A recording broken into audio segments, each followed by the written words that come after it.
Assalamualaikum warahmatullahi wabarakatuh. Perkenalkan, nama saya Ulfa Rianingsi dengan NIM 2023 0501 055. Prodi Ekonomi Syariah kelas C. Tujuan saya membuat video ini untuk memenuhi tugas ujian akhir semester mata kuliah Kewirausahaan 2. Bab 3. Analisis SWOT. Analisis SWOT adalah suatu metode perencanaan strategis yang digunakan untuk mengevaluasi faktor-faktor yang menjadi kekuatan, kelemahan, peluang, dan ancaman yang mungkin terjadi dalam mencapai suatu tujuan dari kegiatan proyek atau kegiatan usaha, atau perusahaan atau lembaga dalam skala yang lebih luas. Berikut ini uraian masing-masing analisis SWOT. Yang pertama, ada STRIN. STRIN merupakan analisis kekuatan, yaitu situasi atau kondisi yang merupakan kekuatan dari suatu organisasi atau perusahaan pada saat ini. Perusahaan perlu menilai kekuatan-kekuatan dibandingkan dengan para pesaingnya. Misalnya, jika kekuatan perusahaan tersebut unggul di dalam teknologinya, maka keunggulan itu dapat dimanfaatkan untuk mengisi segmen pasar yang membutuhkan tingkat teknologi yang lebih maju. Yang kedua, ada weakness. Weakness merupakan analisis kelemahan, yaitu situasi atau kondisi yang merupakan kelemahan dari suatu organisasi atau perusahaan pada saat ini. Kelemahan di dalam sebuah perusahaan atau organisasi yang menjadi kendala yang serius dalam kemajuan suatu perusahaan atau organisasi perlu dianalisis. Yang ketiga yaitu opportunity. Opportunity yaitu analisis peluang. Situasi atau kondisi yang merupakan peluang di luar suatu organisasi atau perusahaan dan memberikan peluang berkembang bagi organisasi di masa depan. Cara ini adalah untuk peluang ataupun terobosan yang mungkin suatu perusahaan atau organisasi bisa berkembang di masa yang akan depan atau masa yang akan datang. Yang keempat yaitu threats. Threats yaitu analisis ancaman. Cara menganalisis tantangan atau ancaman yang harus dihadapi oleh suatu perusahaan atau organisasi untuk menghadapi berbagai macam faktor lingkungan yang tidak menguntungkan pada suatu perusahaan atau organisasi yang menyebabkan kemunduran. Jika tidak segera diatasi, ancaman tersebut akan menjadi penghalang bagi suatu usaha yang bersangkutan baik di masa sekarang maupun masa yang akan datang. Faktor lingkungan dalam analisis SWOT. Ada dua macam lingkungan yang berpengaruh dalam analisis SWOT, yaitu lingkungan internal dan eksternal. Analisis SWOT dapat menemukan potensi dari suatu perusahaan untuk bisa maju dan berkembang dipengaruhi oleh bagaimana perusahaan memanfaatkan pengaruh dari luar sebagai kekuatan tambahan serta pengaruh lokal dari dalam. Faktor lingkungan eksternal mendapatkan prioritas lebih dalam penentuan strategi karena pada umumnya faktor-faktor ini berada di luar kendali perusahaan atau eksogen, sementara faktor internal merupakan faktor-faktor yang lebih bisa dikendalikan. Yang pertama itu ada faktor internal, strength dan weakness. Kekuatan adalah faktor internal yang ada di dalam perusahaan yang bisa digunakan untuk menggerakkan perusahaan ke depan. Suatu kekuatan atau strength hanya akan menjadi keunggulan kompetitif bagi suatu perusahaan apabila kekuatan tersebut terkait dengan lingkungan sekitarnya, yaitu jika kekuatan itu dibutuhkan atau bisa mempengaruhi lingkungan di sekitarnya. Jika pada perusahaan lain juga terdapat kekuatan dan kompetensi inti yang sama, maka kekuatan harus diukur dengan membandingkan kekuatan perusahaan dengan perusahaan lainnya. Dengan demikian, tidak semua kekuatan yang dimiliki perusahaan dapat dipaksa untuk dikembangkan karena terkadang kekuatan itu tidak terlalu penting jika dilihat dari lingkungan yang lebih luas. Demikian pula tidak semua kelemahan dari perusahaan harus dipaksa untuk diperbaiki, terutama untuk hal-hal yang tidak berpengaruh pada lingkungan sekitar. Faktor internal, strength, dan weakness antara lain meliputi yang pertama, sumber daya yang dimiliki. Yang kedua, keuangan atau finansial. Yang ketiga, kelebihan atau kelemahan internal organisasi. Yang keempat, pengalaman-pengalaman organisasi sebelumnya, baik yang berhasil maupun yang gagal. Yang kedua, ada faktor eksternal, opportunity, dan threat. Peluang dapat ditemukan dengan membandingkan analisis internal yang dilakukan di suatu perusahaan, strength dan weakness, dengan analisis internal dari computation lain. Sebagaimana kekuatan peluang juga harus di-ranking berdasarkan probabilitas keberhasilannya, sehingga tidak semua peluang harus dicapai dalam target dan strategi perusahaan.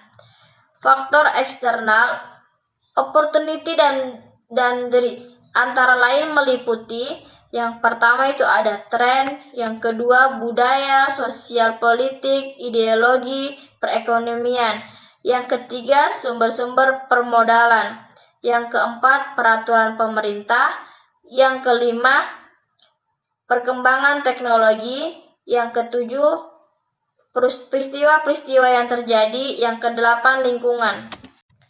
Bab 4. Perilaku konsumen.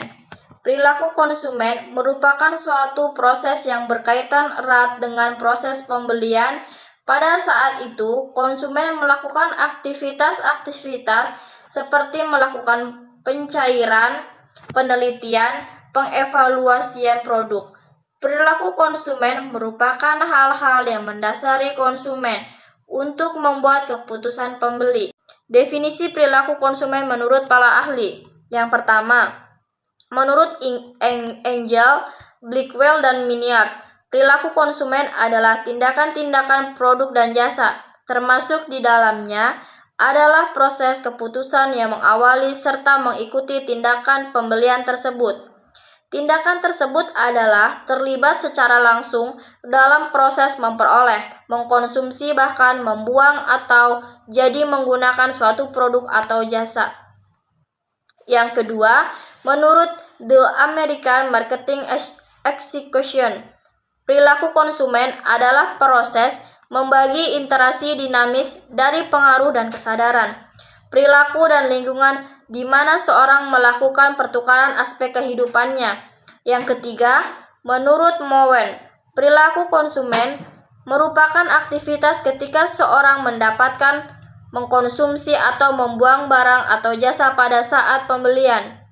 Yang keempat, menurut Schiffman dan Kenuk, perilaku konsumen adalah suatu proses yang dilalui oleh seorang pembeli dalam mencari, membeli, menggunakan, mengevaluasi, serta bertindak pada konsumsi produk dan jasa maupun ide yang diharapkan dapat memenuhi kebutuhan seseorang tersebut.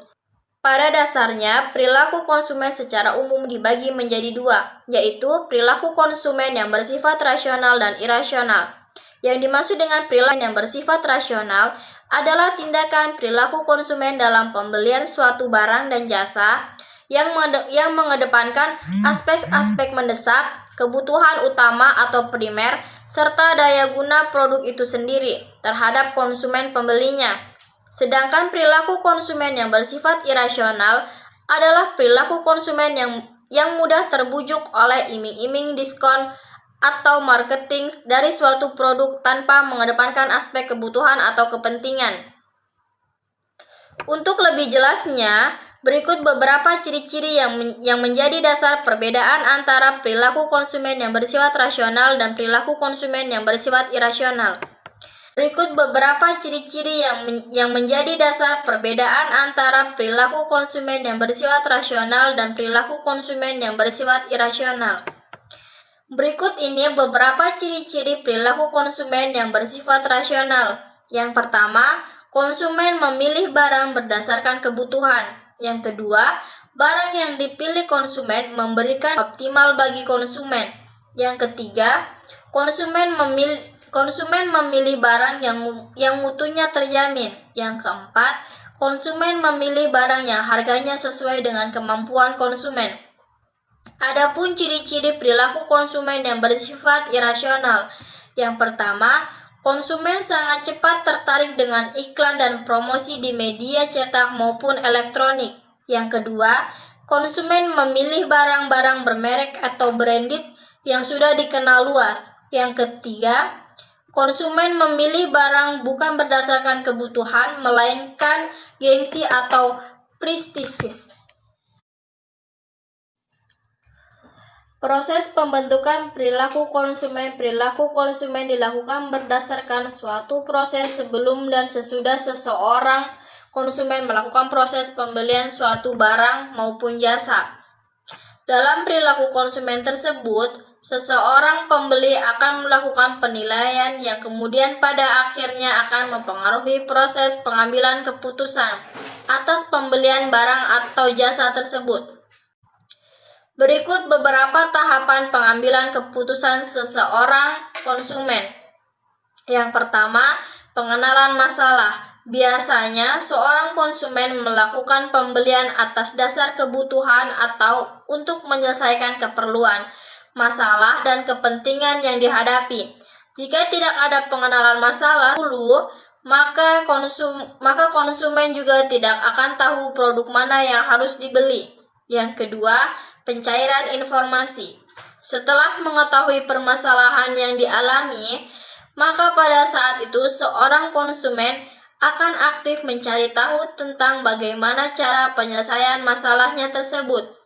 Dalam mencari sumber atau informasi, seseorang dapat melakukan dari diri sendiri atau internal maupun dari orang lain atau eksternal seperti masukan, sharing pengalaman, dan lain sebagainya. Yang ketiga, mengevaluasi alternatif. Setelah konsumen mendapatkan berbagai macam informasi yang dibutuhkan dalam pengambilan keputusan, maka hal selanjutnya yang dilakukan oleh konsumen tersebut adalah mengevaluasi segala alternatif keputusan maupun informasi yang diperoleh. Hal itu yang menjadi landasan dalam mengatasi permasalahan yang dihadapi. Yang keempat, keputusan pembelian. Proses selanjutnya, setelah melakukan evaluasi pada alternatif keputusan yang ada, adalah konsumen tersebut akan melalui proses yang disebut dengan keputusan pembelian. Waktu yang diperlukan dalam proses pengambilan keputusan ini tidak sama, yaitu tergantung dari hal-hal yang dipertimbangkan dalam proses pembelian aturan tersebut. Pendekatan untuk mengenal perilaku konsumen, pendekatan tersebut adalah sebagai berikut. Yang kelima, pendekatan interpretif. Pendekatan ini adalah pendekatan yang membahas secara mendalam hal-hal mendasari mengenai perilaku konsumen. Dalam pendekatan ini menggunakan teknik observasi langsung, yaitu menggunakan cara yang dilakukan secara mendalam dan menyeluruh.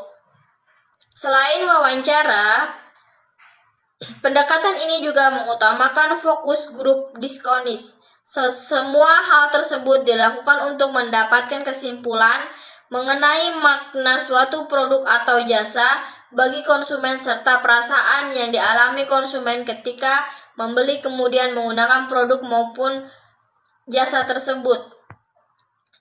Yang keenam, pendekatan yang didasari pada teori dan metode dari ilmu psikologi kognitif, sosial, behavioral, serta ilmu sosiologi.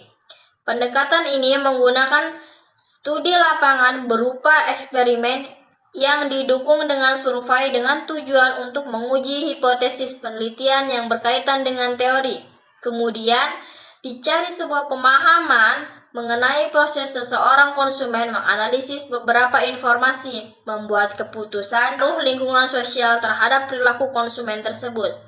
Tujuan utama dari pendekatan ini adalah untuk mengembangkan teori dan metode yang relatif, yang mana akan digunakan untuk menjelaskan perilaku konsumen serta pembuatan keputusan konsumen. Yang ketujuh, pendekatan sains pemasaran yang didasari pada teori dan metode dari ilmu ekonomi dan statistik. Penelitian dalam pendekatan ini menggunakan pengembangan teori dari Abraham Maslow, yaitu teori hierarki kebutuhan Maslow. Teori tersebut berisi tentang hierarki kebutuhan manusia yang kemudian diuji coba dengan model ilmu matematika. Pendekatan ini dilakukan untuk memprediksi moving rate, analisis atau pengaruh strategi marketing terhadap pilihan dan pola konsumsi. Itulah tadi hasil pemaparan materi dari saya. Kurang dan lebihnya mohon dimaafkan. Saya akhiri, wabillahi taufiq wal hidayah. Wassalamualaikum warahmatullahi wabarakatuh.